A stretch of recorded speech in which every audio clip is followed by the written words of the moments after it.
اللهم صل على سيدنا ومولانا محمد.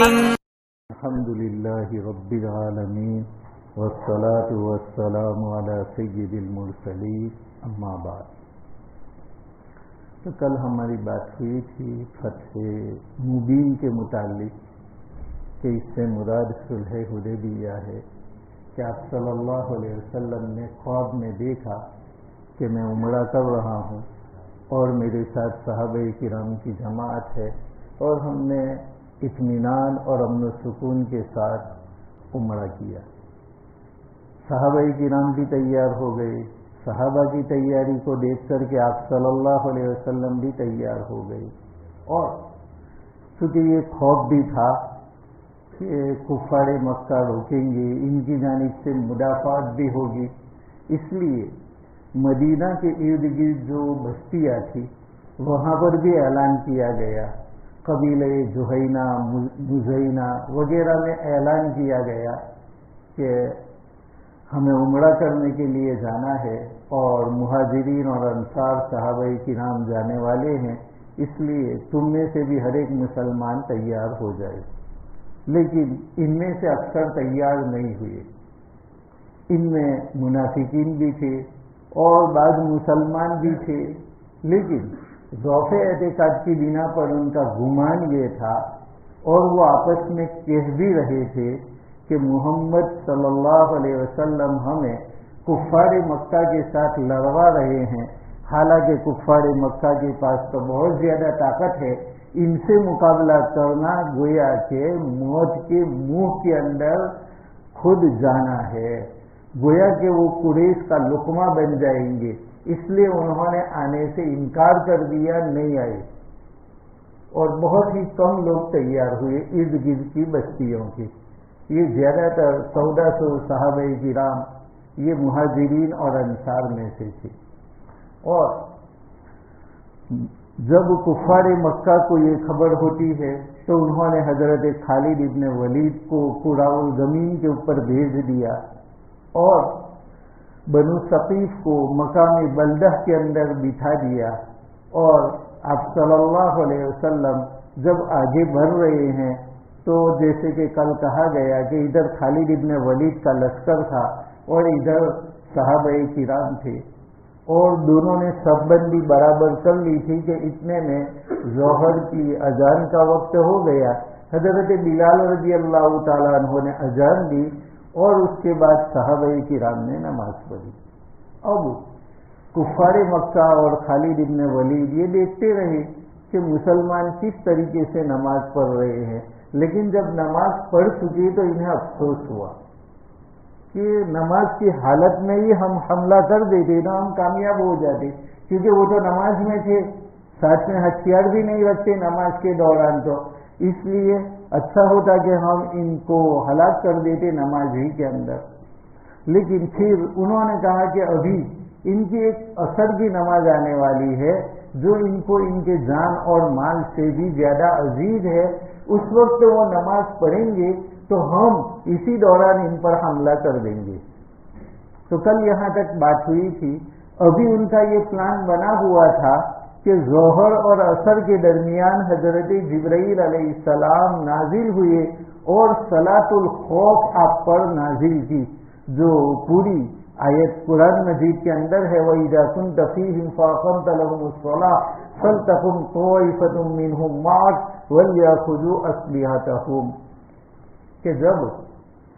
مسلمانوں کی جماعت کا کفار سے مقابلہ ہو اور اس دوران نماز پڑھنے کی باری آ جائے تو ایسی صورت میں امیر المسلمین کو چاہیے کہ نمازیوں کے 2 حصے کر دے.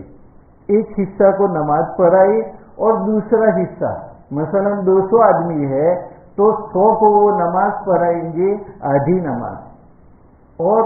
دوسرے آدھے جو ہے وہ ہتھیار لے کر کے کفار کے سامنے کھڑے رہیں گے تاکہ اگر کوئی مقابلہ وہ لوگ کرتے ہیں تو ان کا دفاع کیا جا سکے. تو فجر کے اندر ان کو 1 رکعت پڑھائیں گے، ظہر کے اندر 2 رکعت، عصر، مغرب، عشاء اس کے اندر بھی پہلے 100 آدمیوں کو